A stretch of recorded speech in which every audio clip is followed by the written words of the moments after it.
Today, Baku Grave Crimes Court, chaired by Judge Ramella Allahverdiyeva, held a hearing on the case of Khural newspaper editor-in-chief Avaz Zeynallı. Narmanov District Executive Department Chief Kamal Aliyev and Department employee Mishfiq Alirzayev testified against Zeynallı.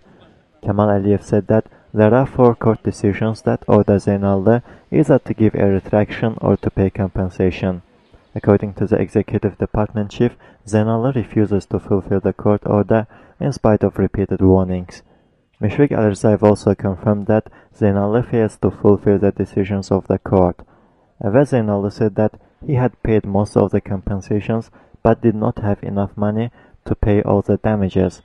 As for retractions, Zeynallı said that while he had already fulfilled the court decision ordering a retraction about Ağabey Askarov, the other retractions delay due to the lack of any feedback on proposed wording for retractions. When asked questions, both of the witnesses responded, "I do not know and I have forgotten." The judge postponed the hearing due to the termination of working hours and said that she would inform the parties on the date of next hearing.